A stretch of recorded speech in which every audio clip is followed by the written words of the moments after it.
Nave cohort, we are here, and it is another fine Saturday, which means that it's time for Pilum Teaches DCS. We're going to be focusing on a full SEAD and strike mission here, flying the F-4 Phantom II.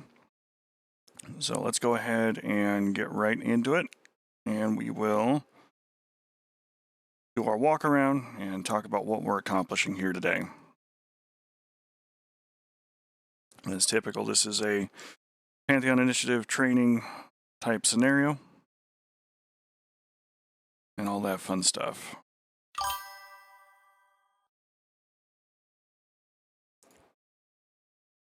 As soon as it loads here, be good to go. Just waiting on the nice little bits and bobs. There it is.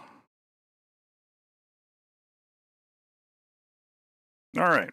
I'm going to start with our walk around here for the jet. On board today, we are carrying Mark 83 heavier bombs than the 1,000-pound class on both the outer pylons and on the center line, for a total of 7. We are carrying a pair of Shrikes tuned to the fire can and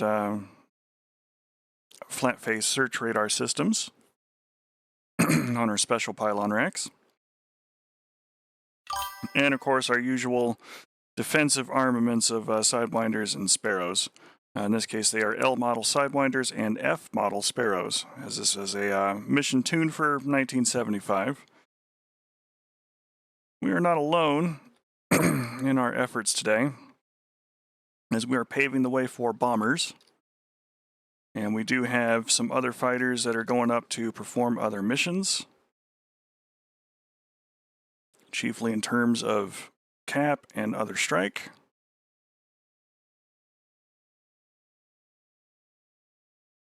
And with the timing, we should be taking off kind of after them. Our main group, however, is an array of B-52 bombers that we are going to be providing cover for.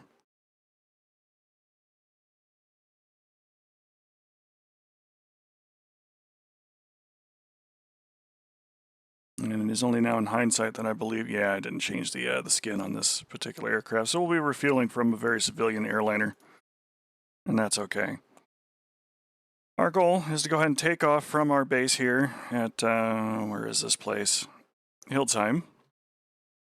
We will rendezvous with the tanker and get ourselves some more fuel, and then we'll press across the border into East Germany,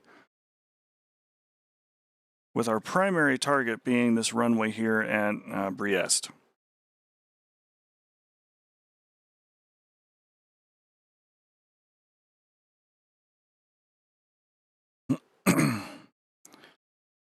We have a fairly formidable gun platform here that is backed up by this fire can radar that we're going to need to eliminate. And we have a pocket-sized SA-2 site that is defending it that could mean horror and hell for our bombers. So we're going to have to get rid of that too. There are, of course, a whole bunch of other radars and other units and installations that are here. Those are not our primary job. But if after tossing Shrikes at this place and dropping bombs to finish it out, we got any bombs left, we can engage targets of opportunity at our own discretion. Should be a good time there for all of that. The bombers are set up on an F-10 maps trigger to go ahead and push them from their hold pattern to go ahead and make the attack.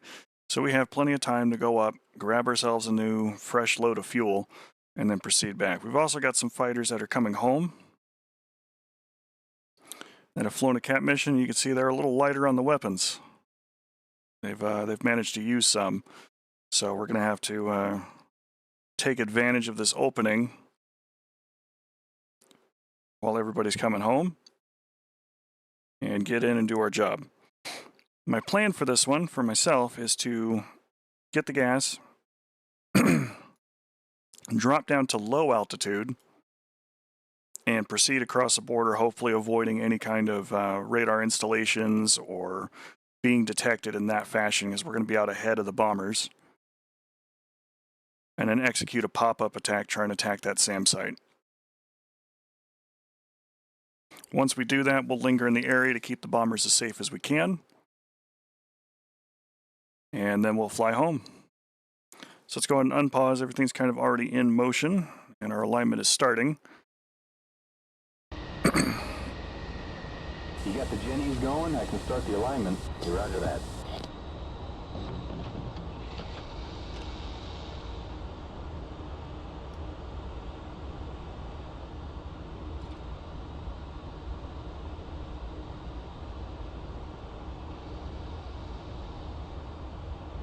Canopy down and locked. Lights out and stripes are aligned. It is early morning at the moment.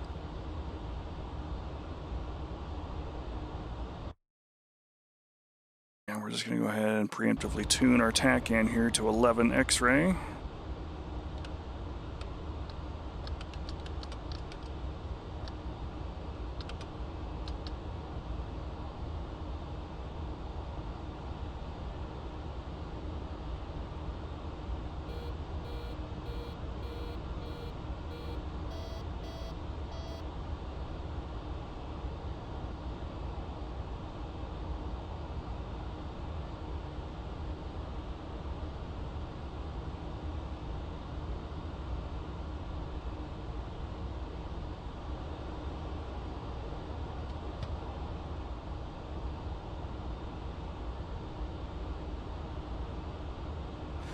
Nice seeing all these fabulous Phantoms moving to take off.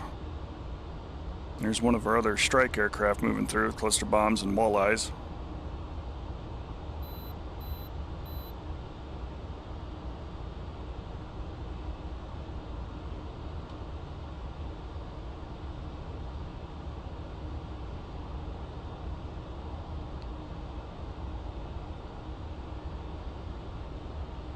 Roger.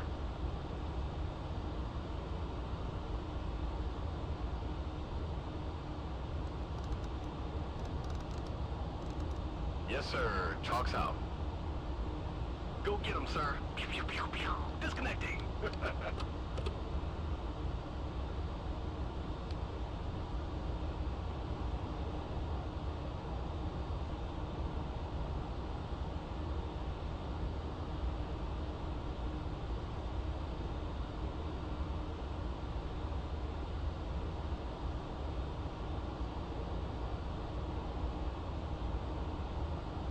Okay, just waiting on Jester.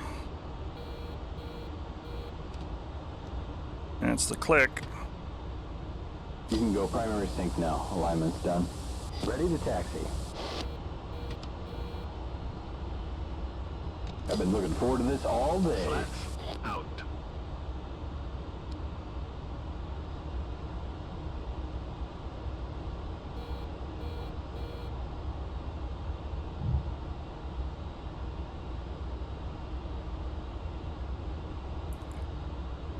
Make some time to pause along the way and talk about some of what we're doing here and why. Hey, we planning to hit the deck on this one? Hawker factor 10. Got it.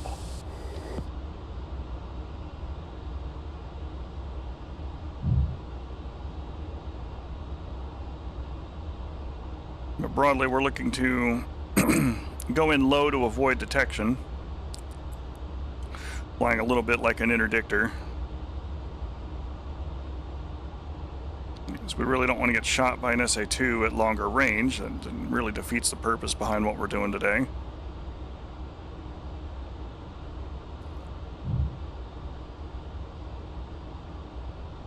So if we can minimize the time that the radar has to look at us,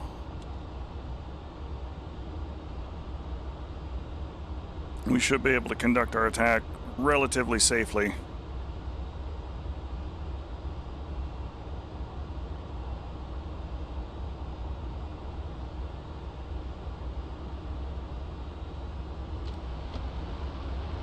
Engine's good, airspeed off the peg.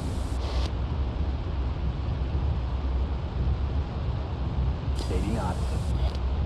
100 knots.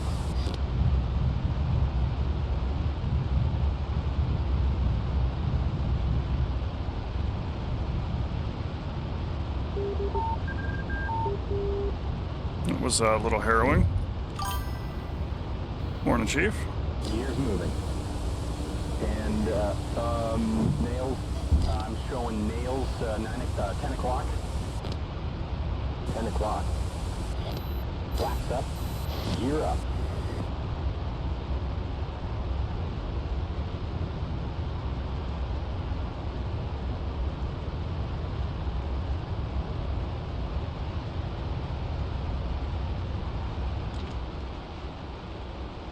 Alright, let's go and select our TACAN navigation.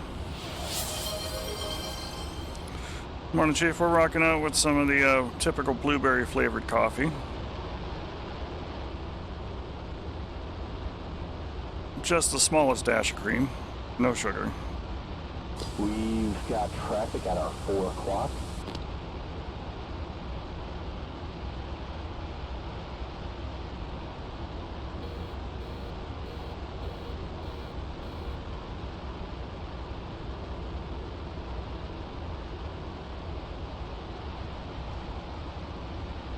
Alright, give ourselves a little bit of a steady climb there.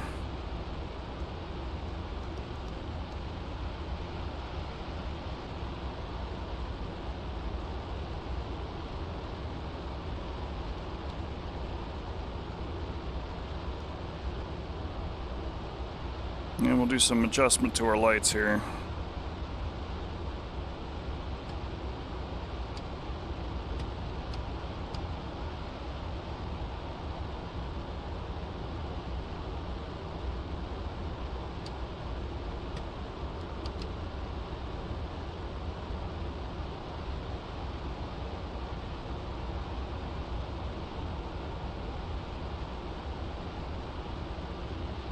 Yeah, that'll be fine.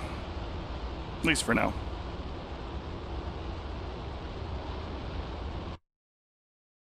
Okay, so we are cruising. Let's go ahead and rendezvous with our tankers. Our B-52s are coming up to their station now. They're going to be holding kind of just east of this airport in this general vicinity while we go get gas. Once we have the gas that we need and we're satisfied with that, topped off the tanks a bit, we'll go ahead and call the B-52s and let them know they can start pushing in, while we will get low across the border and start heading out towards our objective.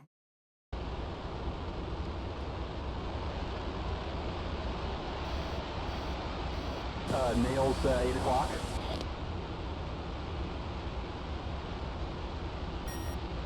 New bogey, left 10, 26 miles, 15,000.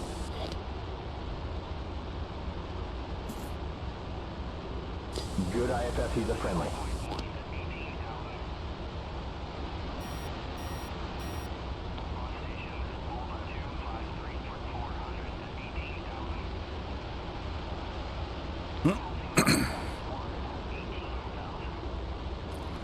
There's Buff and Dump.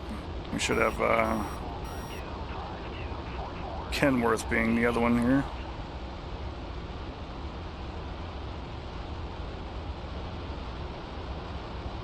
New bogey, right 5 degrees, 21 miles, 22,500. IFF is positive, he's a buddy. Nails on our nose, 12 o'clock, bogey. Alrighty, checking IFF. And, oh, Nails, 12 o'clock. We have a friendly no 4 ship, Bra, right 5, 19 miles, Angels 15.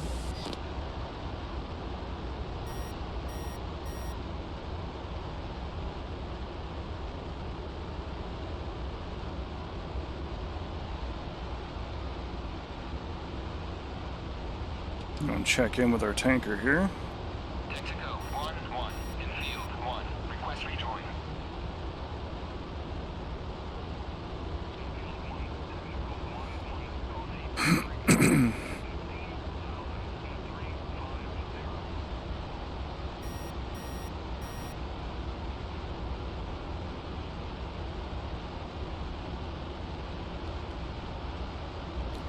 It looks like it's him. Contact. Let me see if these guys are ours.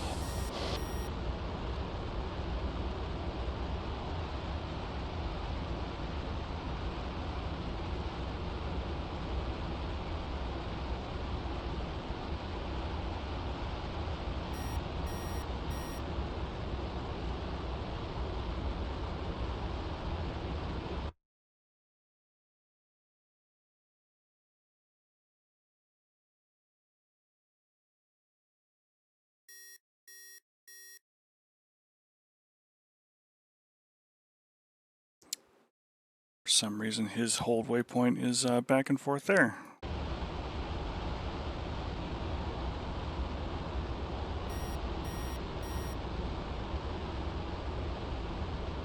Don't worry about that too much. Again, they are on a trigger that we can control. He's not so close that he's going to be threatened by the airbase out there. One of the reasons why we're stopping to get gas before we go make our attack is that flying at low altitude is going to be very fuel intensive. And given our strike mission that we're performing here, we needed to prioritize carrying weapons into combat over carrying something like an extra fuel tank.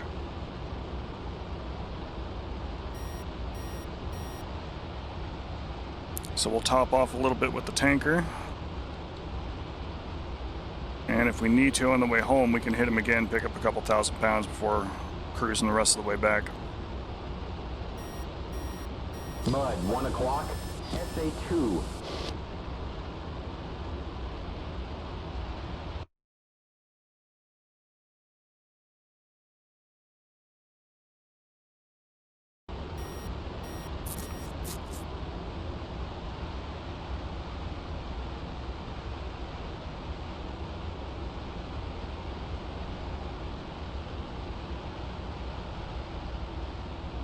Okay, just about 4 miles to go to the tanker.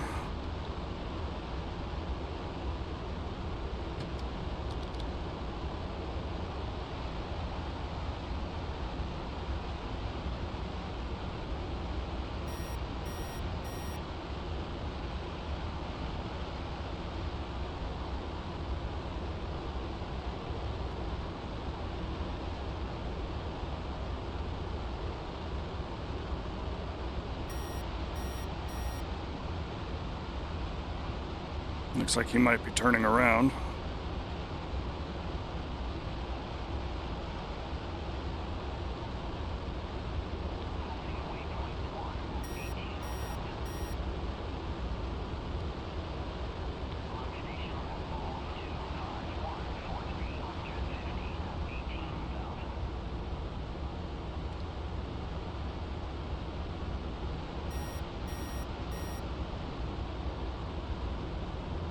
Cut the corner a little bit on him.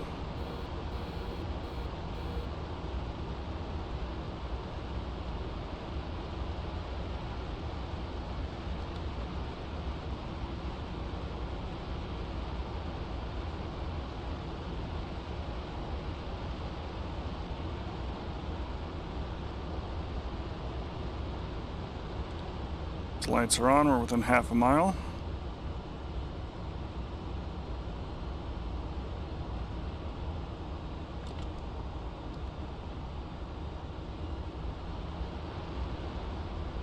He says he's doing about 350 indicated. It's probably going to be a little bit slower than that. Okay, that's new bogeys. Checking friend or foe. We have a bogey, bra. Jester found a bogey bra. I've told Jester to shut up because he tends to lag behind the actual instructions that I need to either remain on the tanker or make adjustments. And eventually he gets to a point where, you know, he ends up talking to you for the better part of 15 minutes, providing tanker directions even after you've disconnected and went away. So I usually tell him to just shut up when I come in for the tanker. Ready for contact.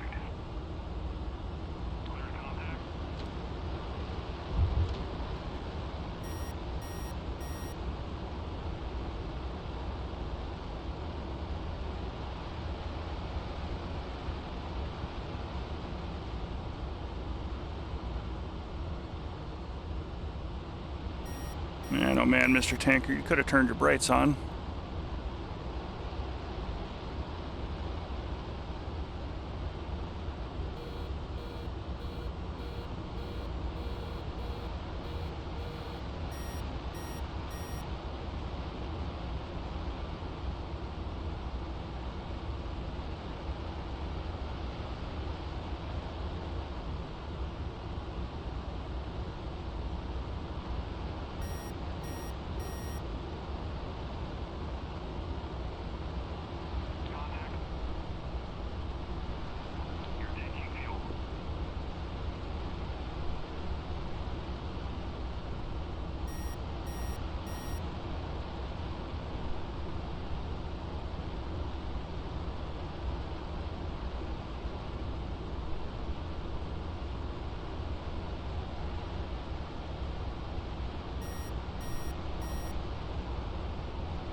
Flying the lights, flying the lights.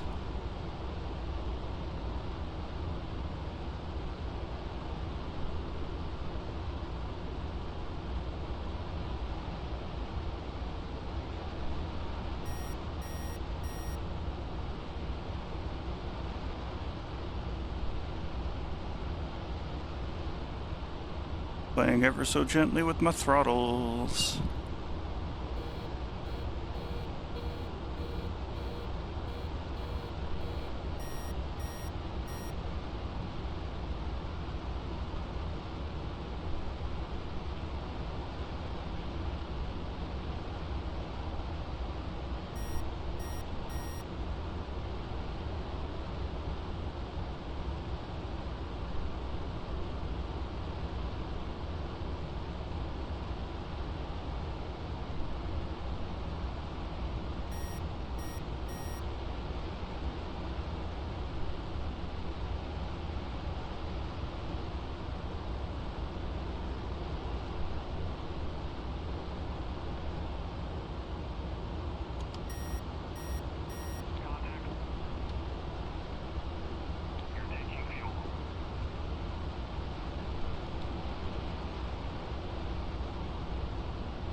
Ready for contact.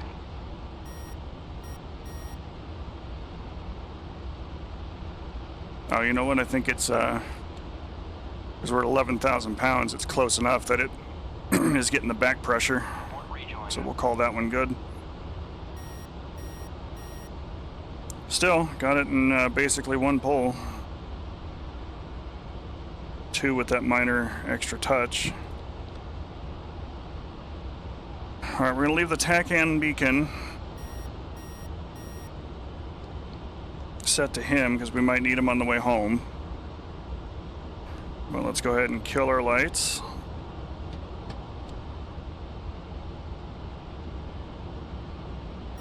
And we're going to start pressing towards the objective.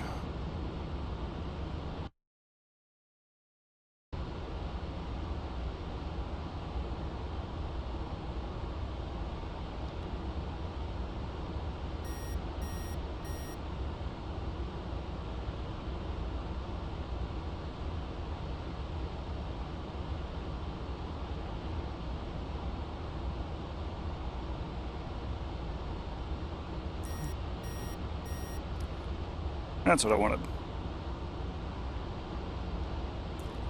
And now it's important for Jester to talk to me again, so we'll go ahead and let him know he can use his microphone.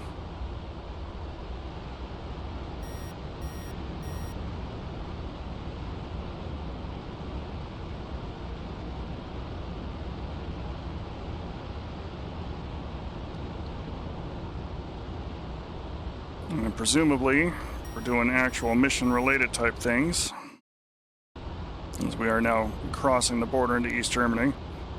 To check in with everybody, see where all the players are, and we're going to tell them that the tanker is complete. Flight groups Buff, Kenworth, and Dump are pressing the border in the target area.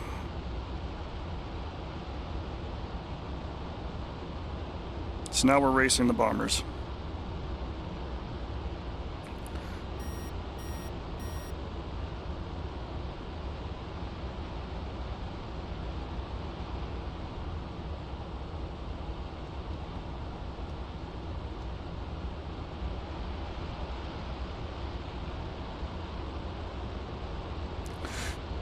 We're going to go and get set up for our attack. Selecting ARM. Direct mode. And enabling our flight director.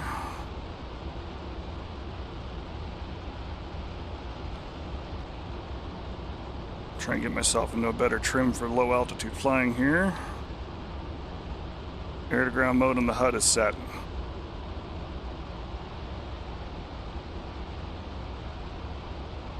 And we're going to take a brief moment and pause and talk about where we're going and what we're doing and how. So we're now in low-level penetration. We've crossed the border. We're looking to try and keep underneath radar coverage, subject to how the terrain is. Our main mission target here is Briest. My goal is to go ahead and proceed slightly south of the target, roughly offset 3 or 4 nautical miles. So my visual marker is going to be this large lake. I'm going to want that off my left wing. Pop up about here, point at the airbase, and try and take out both radars with Shrikes. If we can't get them with the Shrikes, we're going to have to follow up with iron bombs. But we'll be ready for that. And one of the things that I did on the ground, and I encourage folks to do as soon as is possible for them, especially if you know that you're not going to be changing settings for a minute, is to adjust both your ripple distance in milliseconds for the interval and your ripple quantities well ahead of time. Like, I know when I pop up, I'm going to be shooting my Shrikes off first, but I can go ahead and get in here and use my other rotators on the throttle to adjust all 4 of these different dials.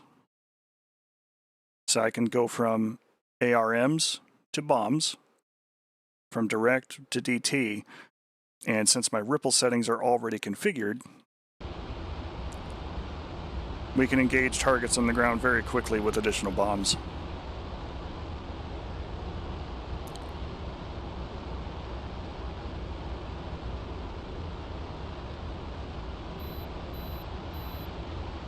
Radar altimeter tells us that we are underneath the 350-ish feet setting that I put it on.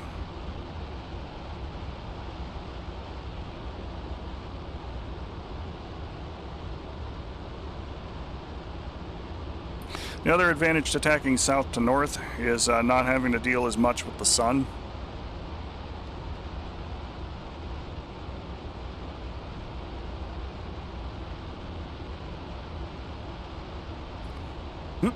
As it shouldn't be over the top of our target when we're making our attack. It should be, off to our right.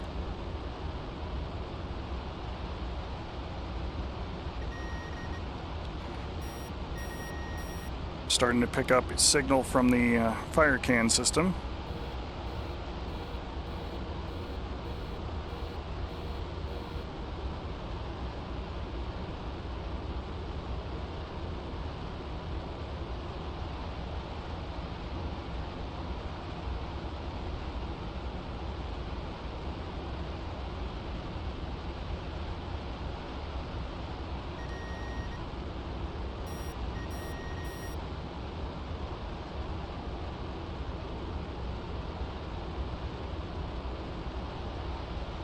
Okay, cruising along. So far, not a care in the world.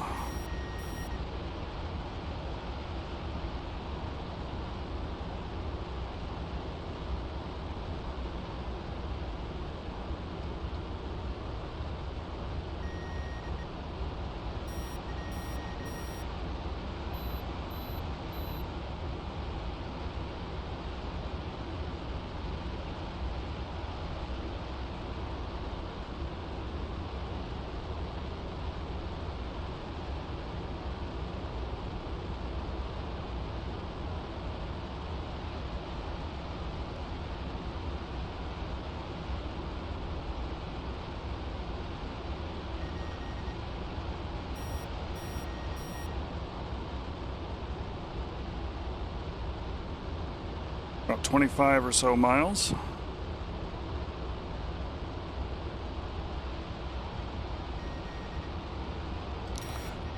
Still looking good on fuel. We got a little over 9,000 pounds.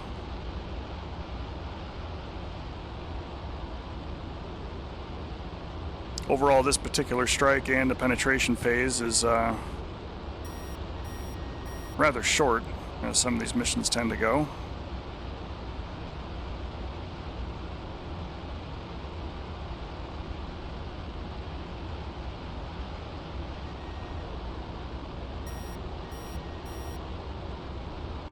Salt our navigation here. Still looking good. That lake is going to be off the nose here. It looks like we're fairly well lined up. Probably bring it a little bit further right.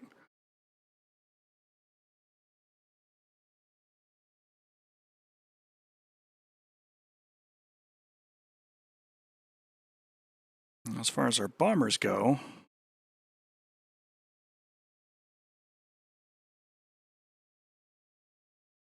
it seemed that some of them disappeared.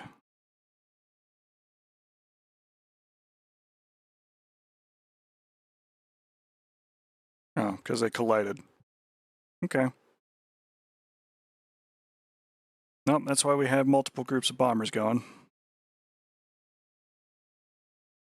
So we'll just make do with our one set. Good job, AI.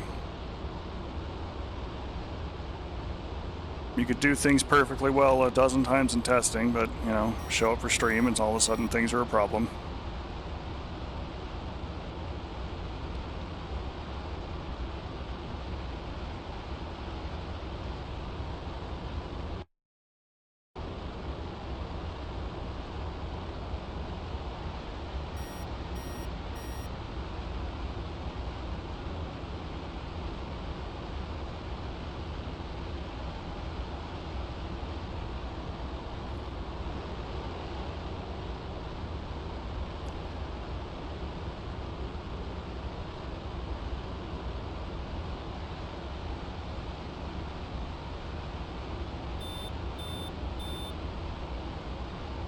Mud, 11 o'clock, SA2.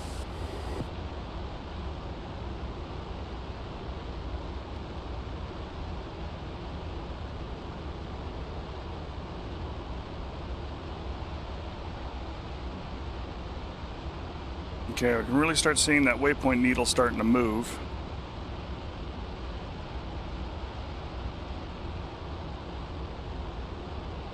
That looks like some of the outer boundary lakes there.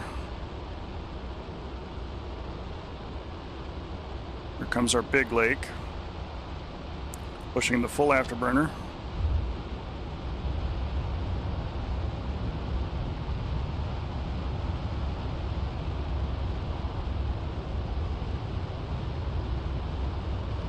And here comes a pause. So what we're going to be doing here as we pop up is looking out the left-hand side of the aircraft, where we want to identify as clearly and as quickly as we can the actual runway that we're looking to attack. While looking at that runway, we're going to reorient the aircraft until we can get the pipper and our head looking directly at the target, and then we can let them have it with the missiles. We are well within the reach of these weapons, so as long as they've got good guidance, we should be able to make the attack. Popping up.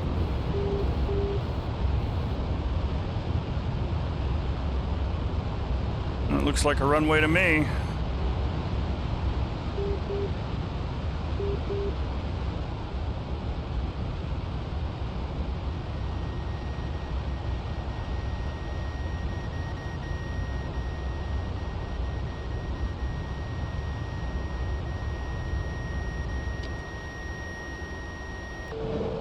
Got good steering on the next turn point. All right, trikes are going out. Tracers were coming up. We're going to go ahead and maneuver. I'm showing nails 10 o'clock. Setting up for our bombs.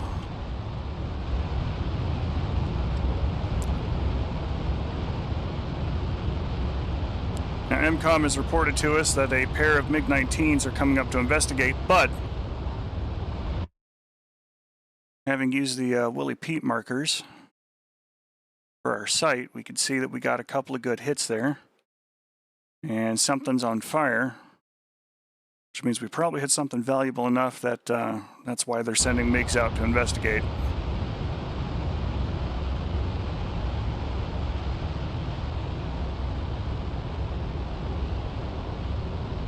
I don't believe by any means that we are done here on that.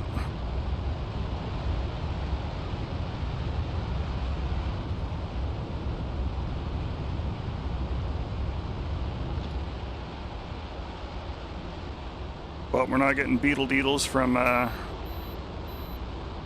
SAM system.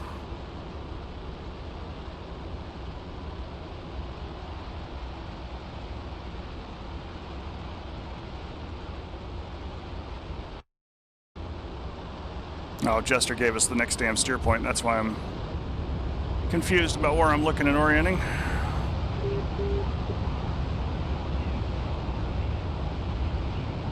Actually not getting anything from the fire can either, so that might be 2 hits with strikes. Check that action out.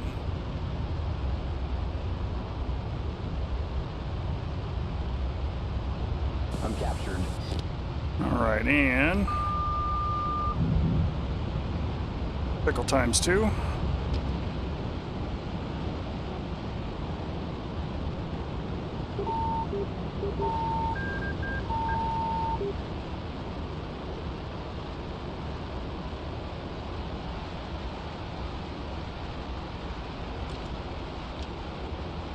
I'm not seeing any large-scale tracers coming up, so that might actually be very solid hits on that that battery.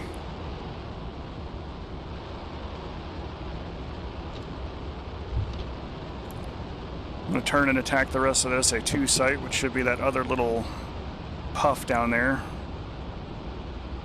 Just to make sure.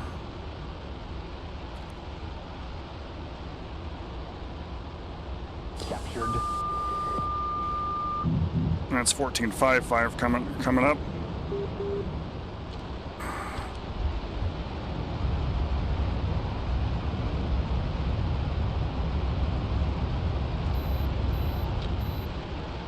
Fuel check. How we looking? We're okay, Jester. Heads up, nails, 5 o'clock. I do want to get the rest of these bombs off before those MiGs get in here. So since we had tracers come up from somewhere over here,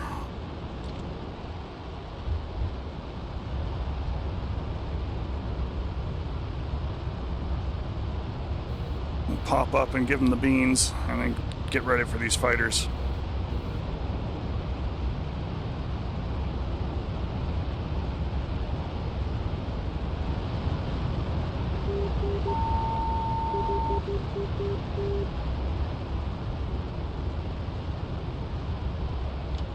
I don't recommend dropping bombs upside down. Gravity has a way of killing you.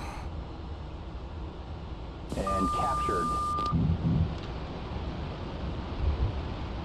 Alright, that's going to be everything enough, so let's go ahead and get rid of those. And set up for air-to-air.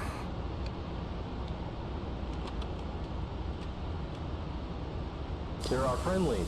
11 o'clock. 11 miles.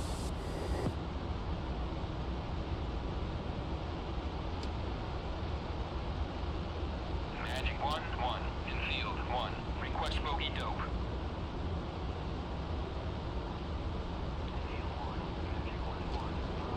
155 for 50. And go a little easier on the afterburner there.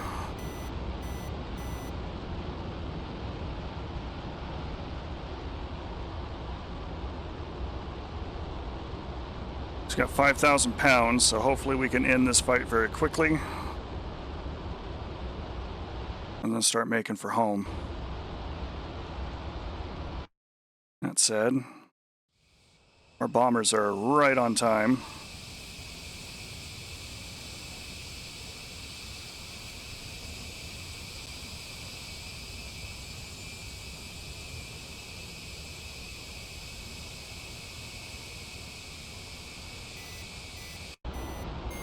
Oh, it's going to be terrifying to watch.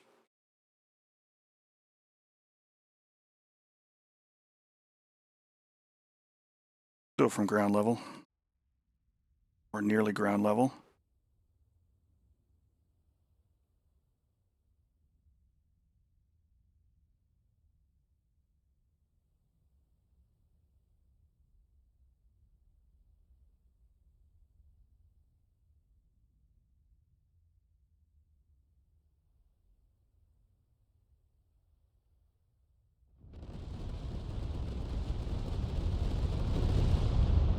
Magnificent.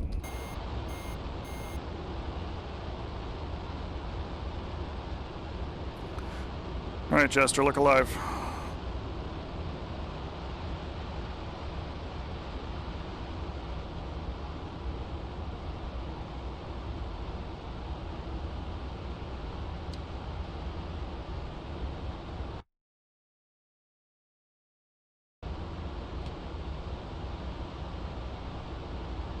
Magic 1-1 in field 1. Request bogey dope. New bogey, left 5, 24 miles, 15,000. All right, Jester's starting to follow them a little bit. Okay, no IFF, it's a bandit. Should go narrow scan here in just a moment.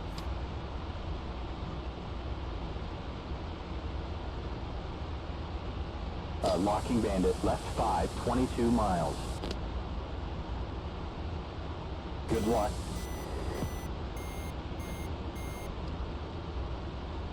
Oh, they're flying right at us. All right.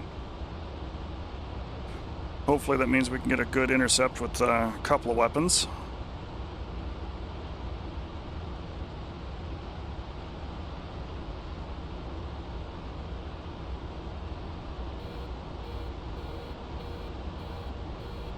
Fox 1.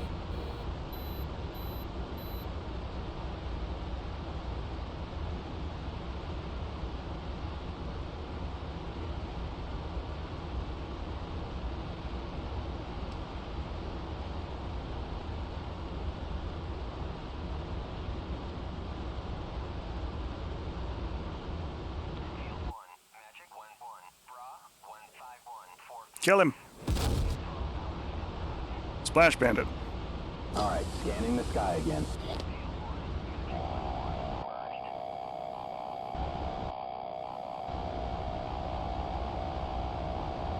It's a merge call with that fallen bandit.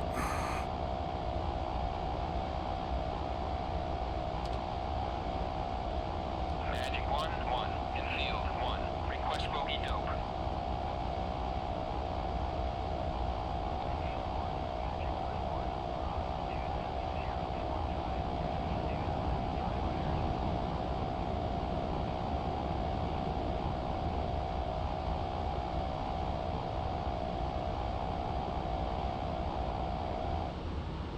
Did Prince Random really only give me one? Magic 1-1 in field 1. Request They sent bogey dope. MiG-19 up.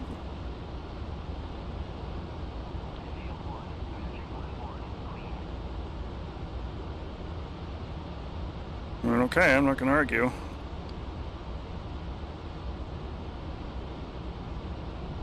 All right, we got 77 miles to go back to the We tanker. have a new bogey. Right 40, 30 miles, 14,500.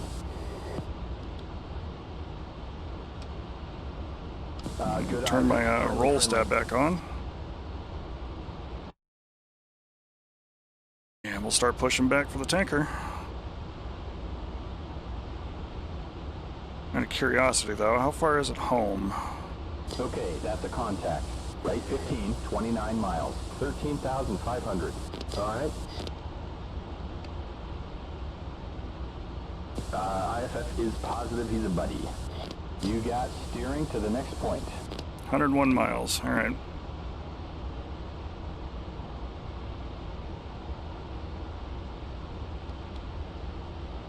We could probably make that on our gas, but let's go make sure.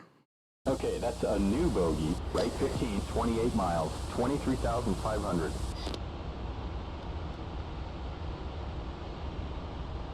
IFF is positive he's a buddy.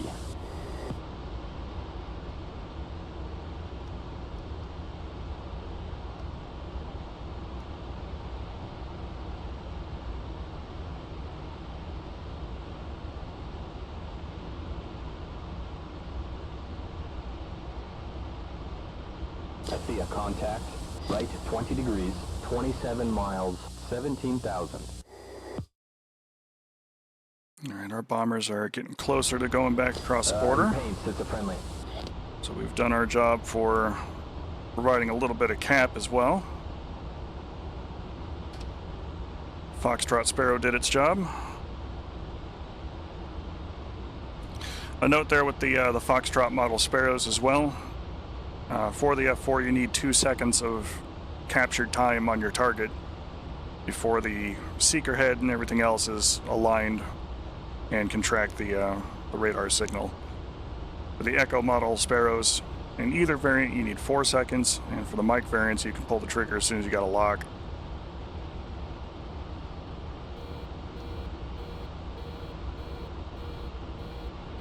Doesn't sound like a long time, but, you know, if you're trying to capture somebody in a dogfight and get the weapon off, 4 seconds can be a very long time.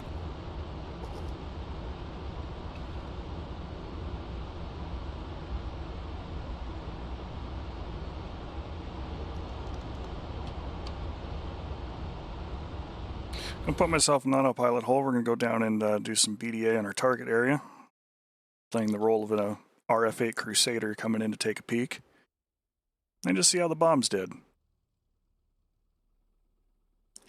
There are a lot of bomb craters there. There's bomb craters all over the runway.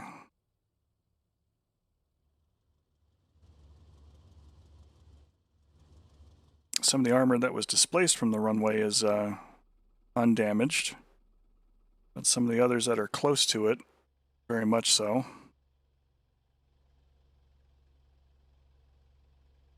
I would say that our bomb strike here on the rest of this gun battery really took it out of commission.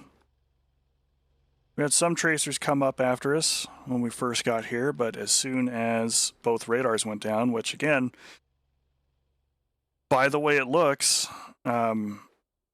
Shrike killed both targets, which is why we got that pop-up that said that somebody was coming up to investigate, because that's the trigger condition that I set for it, is that these two radars were eliminated. The track radar and the fire can's directional radar. So 100% hits with Shrike today. Not words I thought I'd be saying. I see a contact. Left 5, 44 miles. But it worked, and we didn't have to take very long at all, even from 3 miles out, getting the seeker head on the target, which is really the advantage of using that weapon. It's not a very long-range weapon. The longer range you are, the more that you need the radar to be active and painting and everything else. Because if it isn't, the Shrike won't guide. Just straight up. Will not.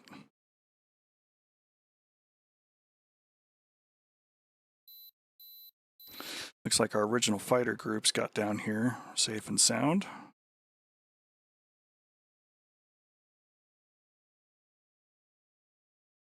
Mostly. I think there might be problems of lighter aircraft like the F-5s overrunning the runway.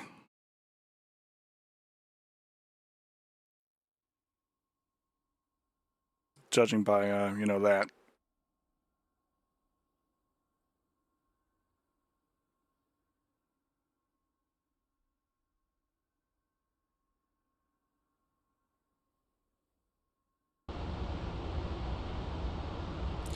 Good job, AI.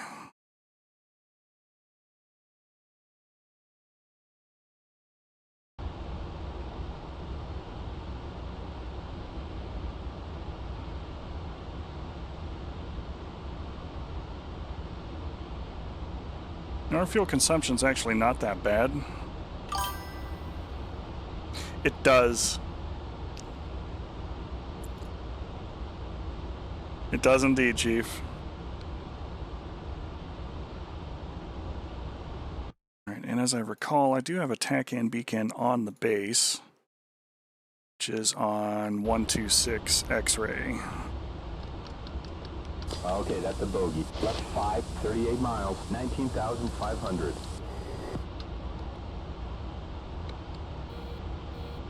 IFF is valid, that is a friendly.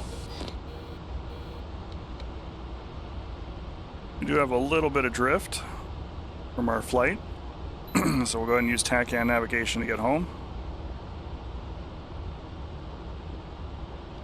63 miles.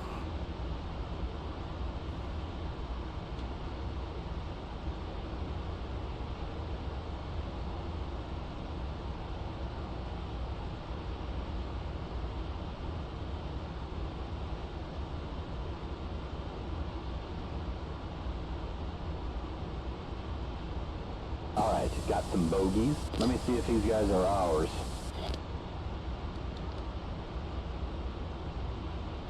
We have a friendly 4-ship, Bra, right 5, 26 miles, Angels 19.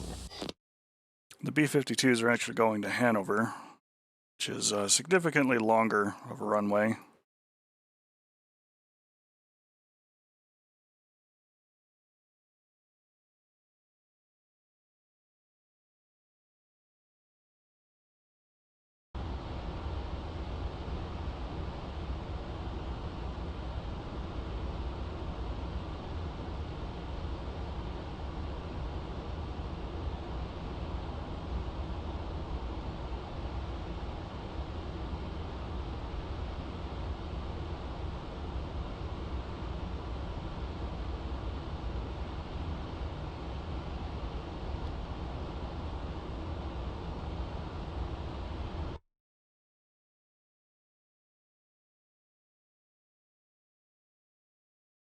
And I believe as we get closer to this border here, we should get either an RTB call or the fighters will just be on their way out.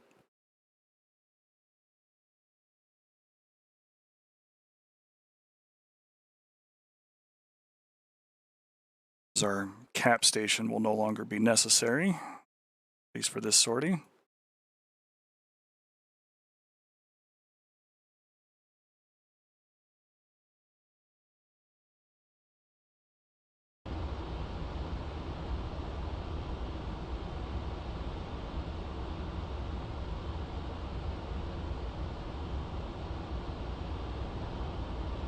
It's the border there, easily visible from the air.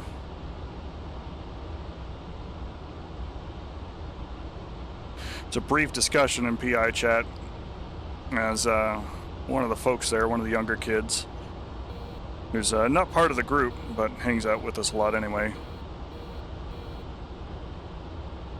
All right, here we go. Units are returning to base. Had the realization of how crazy it was that this border wall existed, both in East and West Germany and in Berlin, and honestly continued all the way down through the Iron Curtain across the former CIS states. We've got a And friendly, I'm old enough that I can remember 12 o'clock, 10 miles. Yeah, we got 3,000 pounds, we'll be fine. Old enough to remember when the wall came down, the emotions that was built around, and living in a military household, and folks on the base and everything else, listen to their conversations about it as everything just kind of hit all at once. Like it was a fairly massive surprise. IFF is positive. He's a buddy. But it was a wall that was designed to keep people in, not one that was designed to keep people out.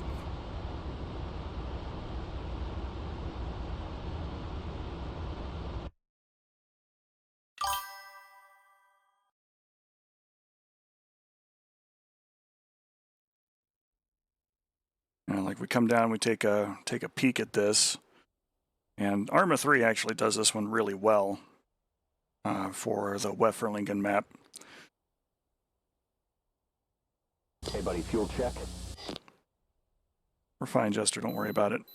But you can see things like these different ditches, what's obviously like sand,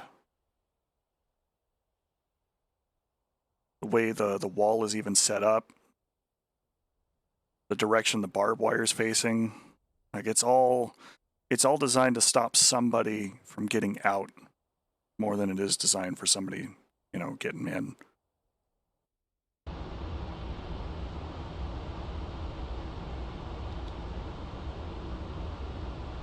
Powerful time, and a different time. History worth remembering. All right, so we're still doing teaching things. We're going to go ahead and land, and then we will take a time to review the whole flight with TAC View. Talk about different things. Obviously, things worked out rather well for us here.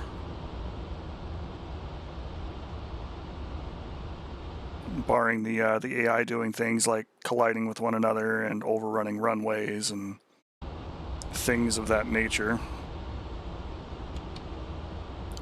And we'll talk a little bit about what I would have done if I had a multi-ship attack going in on this particular site, and why we do the things that we do. This one was fairly textbook.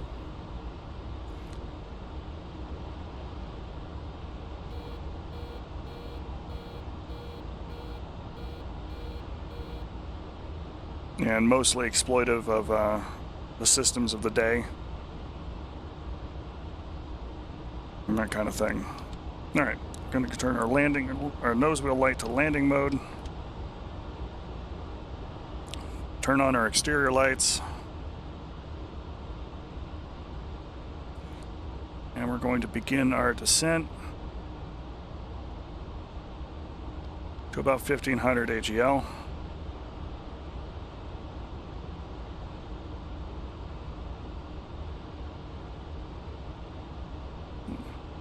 do an overhead brake here to land at Hillsheim 25.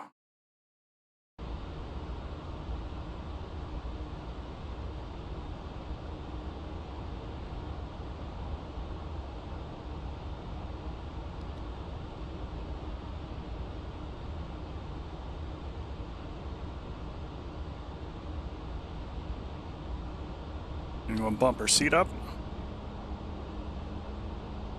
which again is to look down the nose of the Phantom, as when you're flying her on AOA or near AOA, really lose a lot of that visibility.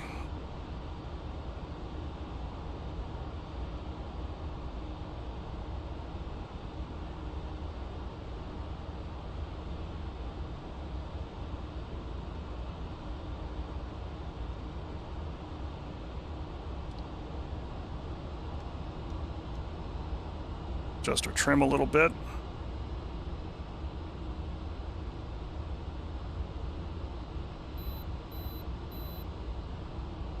And that looks like home over there. I think. Oh, that's this town. That's home. I was looking over here at those lights and not this, runway that's right there.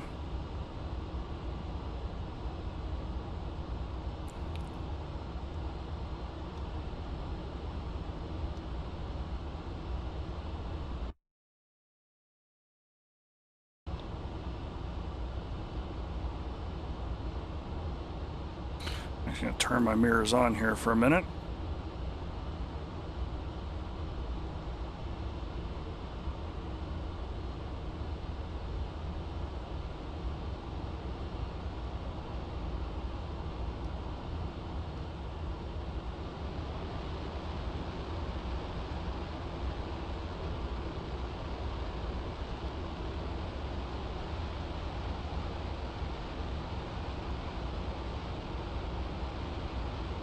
New bogey, left 10, 3 miles, 800 feet.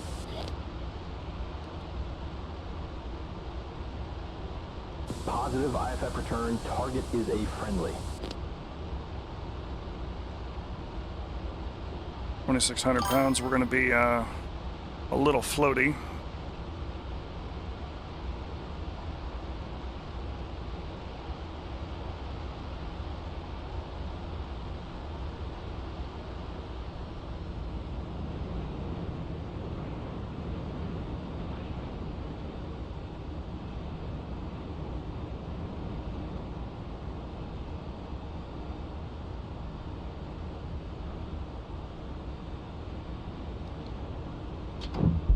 Gears coming down.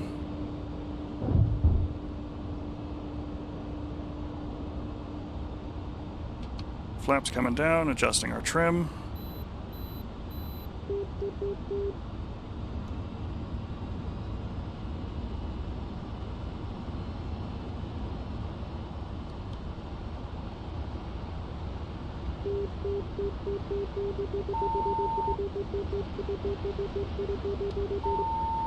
Alrighty, gear, flaps, pressure, warning lights, anti-skid.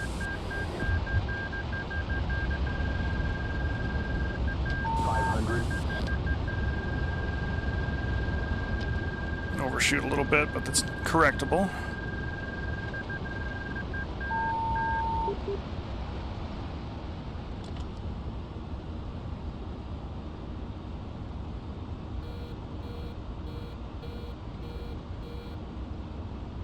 $300. 100.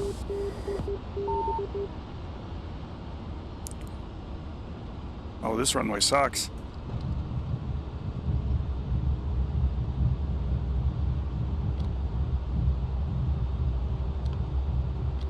Good shoot, though.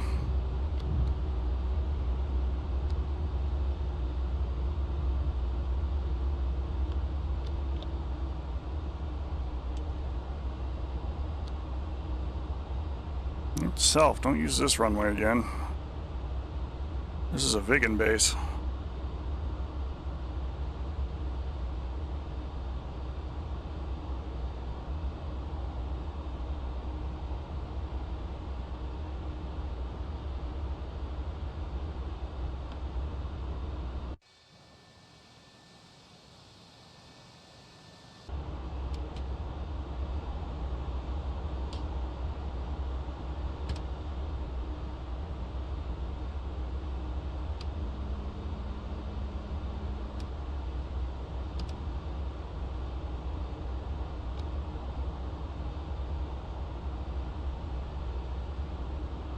We'll find ourselves a park, we'll shut down, and then we will go pull up the TAC view and talk through the rest of the lesson and the demonstration there.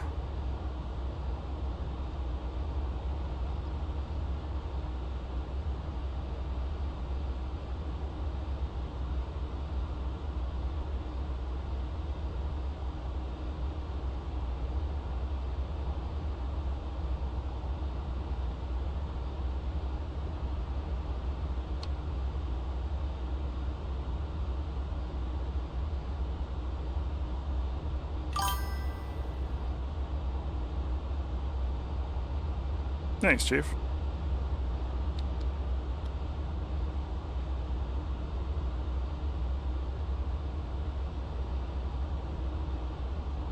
Couple of nice hangars for the Victors over there. And it's still early enough in the morning that we can get breakfast food over at the local McDonald's on base.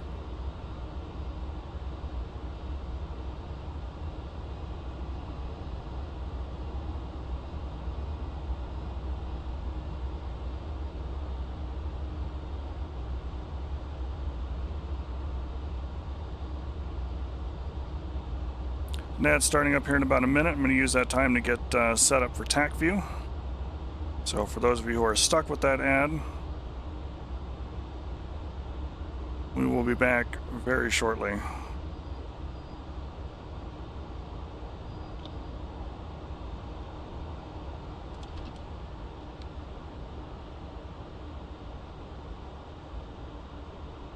Roger.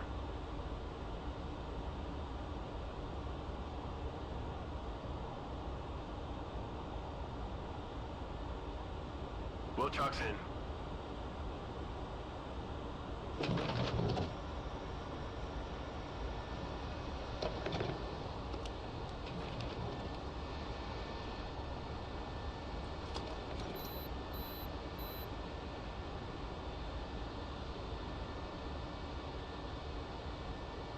Roger.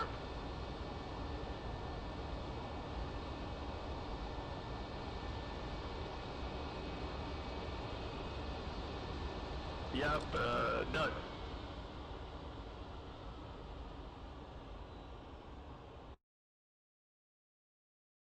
All right.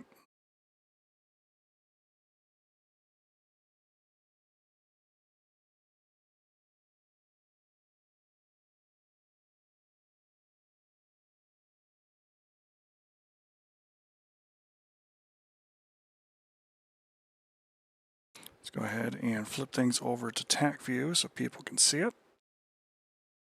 And we're going to go ahead and review our flight, talk about some of the mechanics of what we did and why.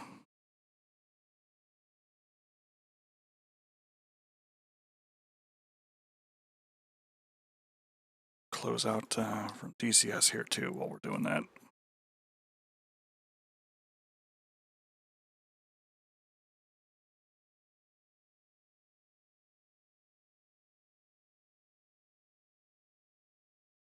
Okay. Got our long parade of aircraft taking off. Got our alignment done.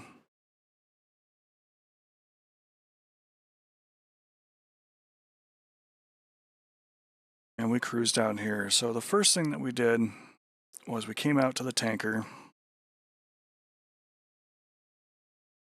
and picked up some gas. We were only down about 3,500 to 4,000 pounds.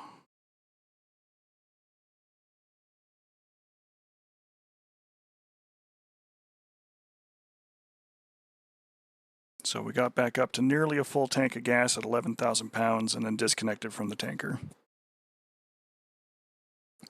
Now, he didn't call transfer complete because we didn't push all the way up to 12,000 pounds, but we were sufficiently full enough that it was giving the disconnect signal in the aircraft. It was lighting that up despite, us not falling off the aircraft.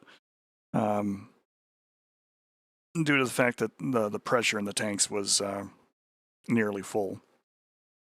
And we weren't carrying external tanks for it to transfer into. So we grabbed our gas. As you can see, we topped off here at, we're here on the left, 11,482 pounds. and we began our penetration flight into East Germany.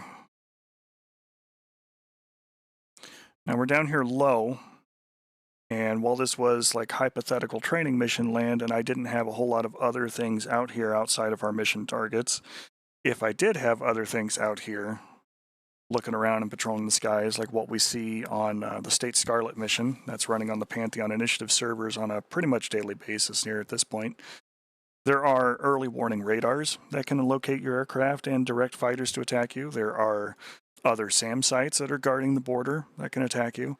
By flying this low, what we're doing is we're causing those radars to have to look through buildings, clutter, terrain, small rolling hills, even the tiny hills that we see throughout Germany, which are not the large peaks and mountains that we see in Afghanistan or the Caucasus mountain range on the Caucasus map, or even some of the mountain ridgelines and things through Syria and other places. It is enough if you're flying low enough that they can't point the radars up without scanning through trees and buildings and other crap, so they can't see your aircraft approach. It effectively grants you stealth, which is why interdictors became a thing that we used a lot, historically speaking, with things like the F-111, the F-15 Eagle, the Strike Eagle in particular, some missions for the A6 Intruder, some of the ones for the Phantom. The ability to get in and fly low has been one of the best deterrents for radars that traditionally tend to look up and scan high.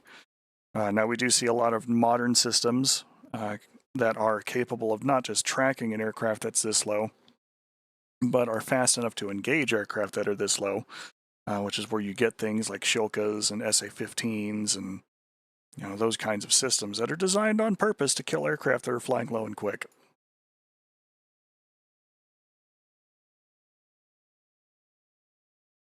Press into our target area. And again, we were looking for some lakes, which, unfortunately the guy hasn't updated TAC view in a little bit, but I imagine that's coming, so we'll have better terrain detail for Germany here somewhat soon once that update is pushed. But as I talked about earlier on the stream, we were going to offset from the target about 3 or 4 nautical miles as we came up a beam to it. And the other reason why I'm flying like this to get into it, because we are well within the lethal range of an SA-2 system. Like that larger outer bubble is the SA-2's reach. And we cross the border with it more or less 20 miles or so from the target area. But again, we're down low, and if he can pick us up, he can only pick us up intermittently. There's too much other stuff in the way. So we are flying both a beam to him to make it harder for his radar to see us in the first place, or anybody else for that matter, harder for any other platforms to track us left or right. But as we get a beam, we execute our pull-up, and at this point you can more or less start the mental stopwatch, because at this stage we are racing the lock-to-launch timer for any of the weapon systems on the ground. We're visible to them almost the moment we start our pull-up, which is why we pull up very sharp and very true. We load the aircraft up with 6.8 Gs. A little over 7 by the time we were done. We don't pop up for very much. We're only up about 7,000 feet ASL. So it's a very quick climb. And you can tell by the track IR notice, which is that teal line out there, that I'm looking at the left side of the jet.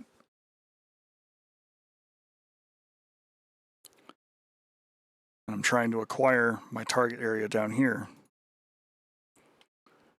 We roll over, flip the jet level so that weapons can fall off the aircraft, and the gun platforms have started shooting at us.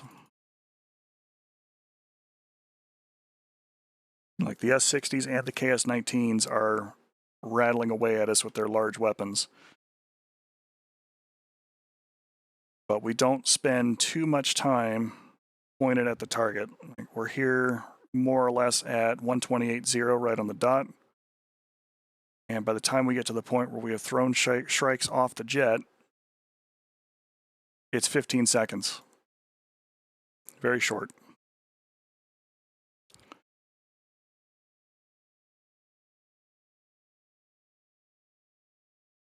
Both strikes are going out. They quite clearly are going after their respective radar systems. And kaboom. Both systems are killed.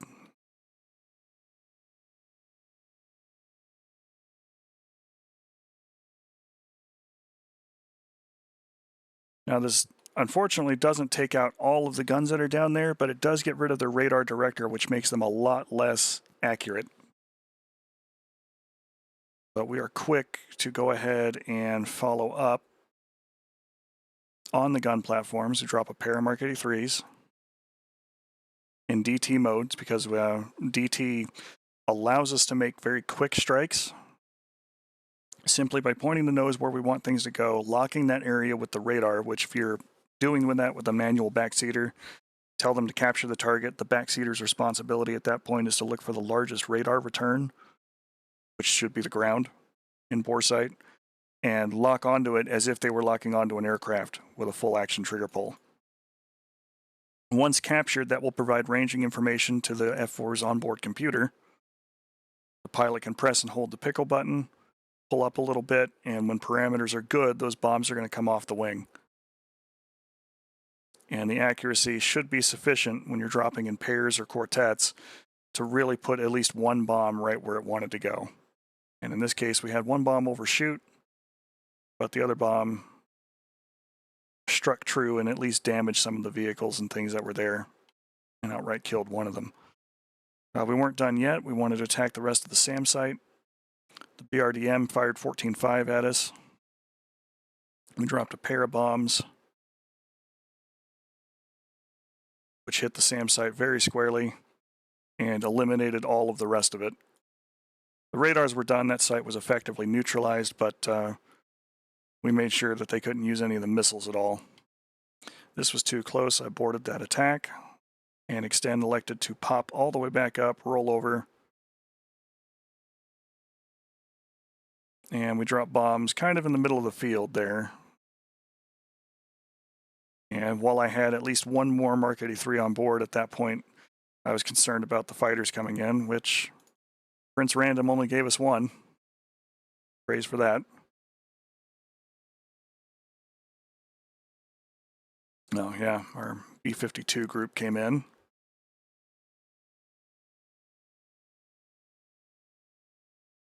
And executed their carpet bombing attack.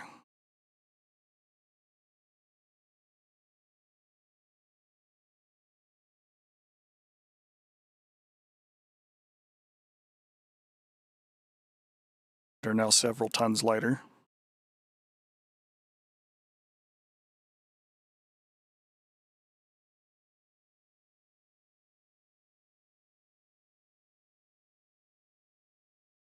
And that runway is now very unusable. And they did enough damage to probably disable those other vehicles.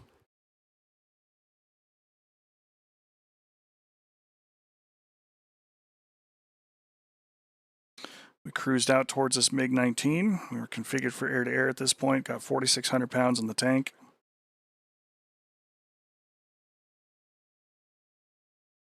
Fox 1 went and killed him. And if I hadn't gotten any gas at all, right about there I would have flamed out.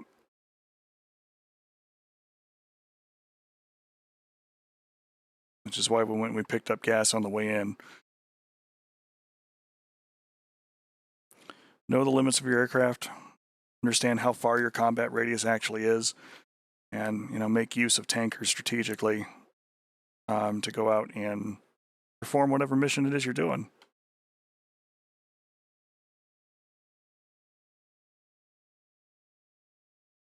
I think this is where all the B-52s collided. Quest CSAR.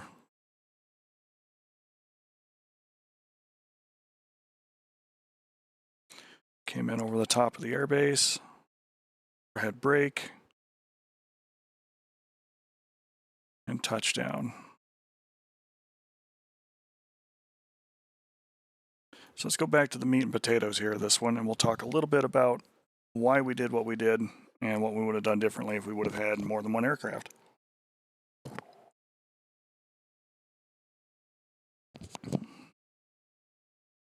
So obviously we came through here and the biggest thing we were doing was attacking this particular site. We understood that there was nothing else around here at the moment in terms of other threats. Everything we had to worry about was over here. Most of what we had to worry about was guns. The most threatening thing that we had down there was an SA-2. But we are doing things to defeat that particular system. And one of the things that I mentioned earlier was that, you start your mental stopwatch, is erasing the lock to launch timer. All of these different track radars, especially in some of these older systems like the SA-2, take a long time to capture your aircraft and transmit that information from the tracking radar to the missile for guidance. And that is the lock to launch time. For some of your older systems like SA-2, that can be a very long time, sometimes upwards of 20 to 25 seconds or more. Which means that you have that long from the time you are first detected and starting to be tracked by the system to do something about it, whether that is attack the system or get away from the system, put some piece of cover between you and the system. Newer SAM sites like SA-15, SA-10, any of the double-digit type systems and some of the upper-end single-digit systems have a much shorter lock-to-launch time. And while it's not necessary to lick every rivet and count every second while you are pushing up to your attack, the broad understanding for it is that if you're fighting a more modern system, you have a lot less time to react and engage that system. So we need to shorten that time up as best we can. And one of the ways that we do that is doing what we're doing here. You come in low, you pop up, and within 10 or 15 seconds, you have launched weapons on that target. Fast acquisition weapons you don't have to actually lock on with or do anything with, is really kind of the name of the game, and it is one of the areas where the Shrike actually does very well. As long as the weapon strike that you brought up with the seeker head on it is properly tuned for whatever system it is you're trying to kill. The other part of that too is I guess DCS has to make sure that they themselves have properly set up the radars and all that other nonsense so that the Shrike will actually guide. In this case, I chose 2 radar systems for this demonstration that I know the Shrike guides to. I've tested it rather thoroughly for it, made sure that those seeker heads actually worked, and in this case, we had a 100% hit rate.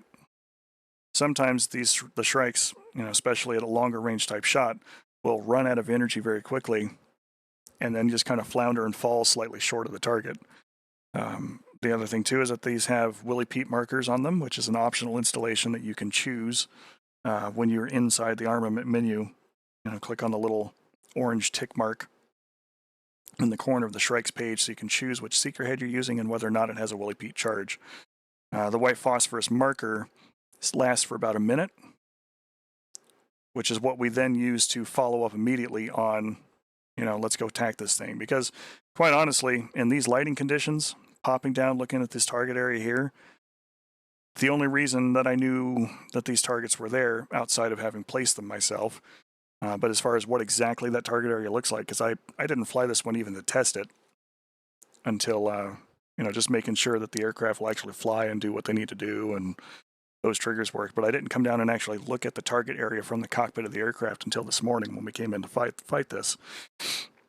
And that was, in these lighting conditions, with the way that those aircraft and vehicles and everything else look, it's very hard to pick them out looking at the ground. So I was relying upon the Shrike seeker head and the flight director, which puts up a cross when the Shrike seeker head is aligned with the target area, and just shot them in the vicinity, plus or minus 3 degrees. As soon as I did that, the Shrikes found the radar because it was actively blaring at me at this point, and they steered themselves where they needed to go.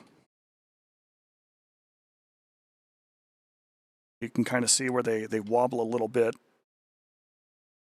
and pick themselves up to hit the 2 targets that they are aimed for. And it was a good strike. Very potent weapon for that. Something like a Maverick is too slow. I don't know what you're thinking. Oh, I'm pretty good about, using Maverick. I can really get that weapon locked onto the target very quickly. Yes, but not 15 seconds fast from a rollout to pointing your nose where it needs to go, to then trying to look at the little screen and figure out, is that the target that I want, or is that a bush or a rock or a building? You really should be doing this kind of an attack this close to a SAM site with very fast response, and sometimes even indirect weapons or weapons that will self-guide right off the rail where they need to go. Other weapons that would be useful for this, rockets. Like people discount FFARs and Mighty Mouse and those kinds of things that are available for something like the Phantom or Hydras in somewhat newer aircraft. But executing this kind of a pop-up only 4 miles away, under 3 when I pulled the trigger on these weapons, I could probably have slammed a rocket barrage down in there somewhere and through volume alone cause some damage and havoc to the particular site. It's close enough that I could probably pitch bombs if I was going fast enough on the downward angle.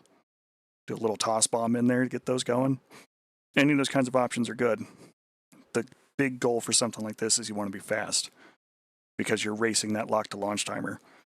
If this site was protected by something like an SA-9 or manpads, you definitely don't want to get super close or linger super long because you're just allowing them time to shoot at you with those weapons, which have an even shorter time. Something like an SA-9 at the very least needs to be looking in the rear quarter for you, so it's not as much of a problem until you're on your way out. But unless you know already where that site's going to be and whether or not it's looking in your vicinity, you're going to need to respond very quickly to dealing with that and getting out. So let's back up a little bit again, and we'll talk about what we would have done if we had more than one aircraft. If I had more than one aircraft and I was operating with either, just Trigger or just IHORT, or operating with Trigger and IHORT, or even better, with Trigger, IHORT, and Levi, what I would try and do is attack this site from 2 different angles. Now, I don't want to go, straight south and straight north, because if I'm popping up and coming down here to make this attack this direction, and Trigger or IHORT is on the opposite side doing exactly the same thing, we've just greatly increased the odds that as I come down here to shoot and get away, that I might crash headlong into them or otherwise be in their space, or, worse, if I'm having to get closer to drop something else off like a bomb or rockets in closer, inside the blast radius of whatever it is they're throwing down at the target. So if I was operating with, just 2 aircraft, we might hit this one close to simultaneously because, again, time is of the essence. And we would have talked in advance about, I need you to prioritize this system. All right, I'm going to prioritize this system. And we'll get up and do it.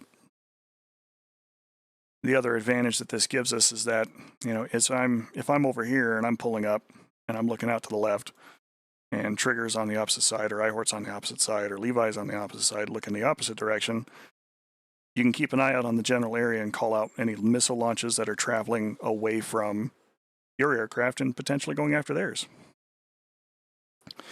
Doing this kind of a low-level pop-up really doesn't allow for a whole lot of overwatch, but it can still be done. And if I had 4 aircraft available for that, the first 2 would be attacking while the second pair is watching. And as soon as that attack is resolved, and I've rolled out here, and I get set back up again as I gain some knots and get some energy back and store it in the energy bank as I climb up a little bit, I could watch the target while the next group immediately pounces on targets of opportunity that they saw tracers and shit come up for that I didn't attack for whatever reason.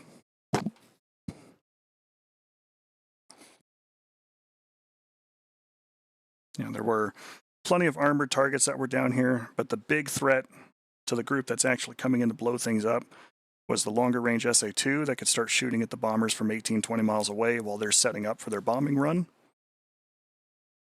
And the gun platforms, because with radar direction, those guns could actually lead the bombers enough to potentially hit them. And, you know, once they're in super close,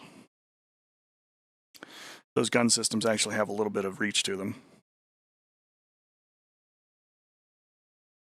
So I spend that little bit of time over the target area. Again, if I had more than one aircraft, you'd be doing clover leaves, having somebody on overwatch while everybody else is conducting their strikes, preferably in directions with egress and ingress, or ingress and egress, that nobody's conflicted. And then the B-52s come in here and just kind of clean house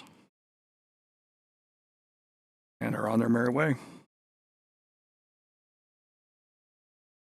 It would also have allowed for one pair of aircraft, you know, probably whoever fired the first shots, as they would be lighter, and if they dumped their stores, it's less of a problem, to have picked themselves up and gone out to meet the aircraft that were coming in.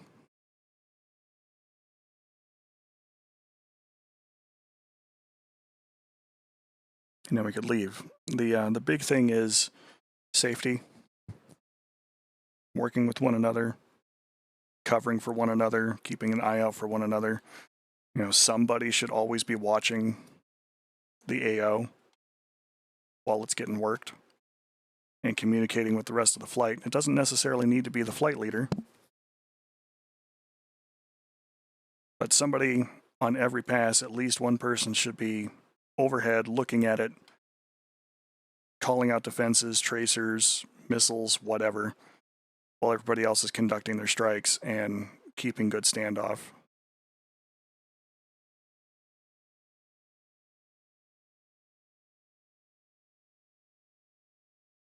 It's kind of the gist of everything for today. So I'm probably going to spend some time doing a little bit of generalized flying. But this has been a full strike. We got up to the target, we got ourselves some gas, we pulled most of our fuel in the first pull off the tanker, which was very smooth, even having weapons on board the aircraft.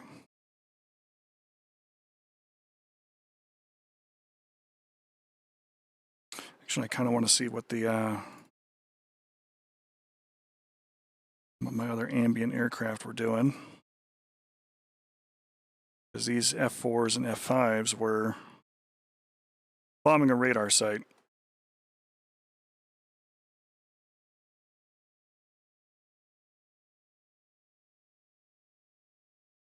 Oh, that's fun.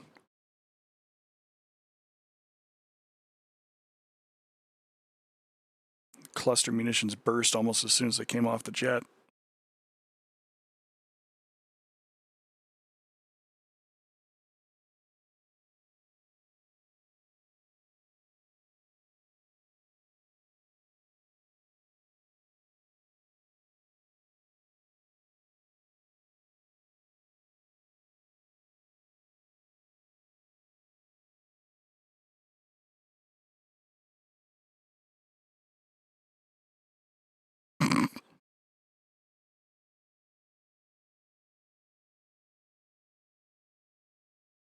Oh, that's sad.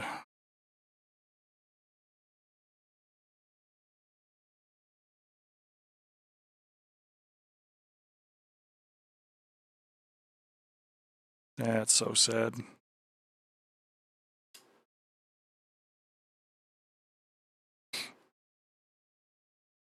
All right, let's go ahead and close things out as we usually do.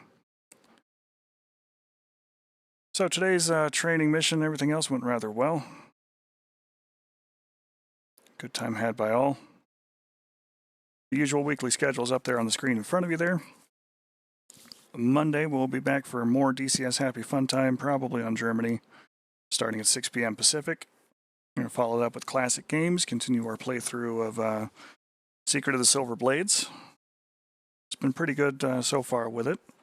Friday, we're back for Arma 3 at 6 p.m. That's going to be our Antistasi campaign.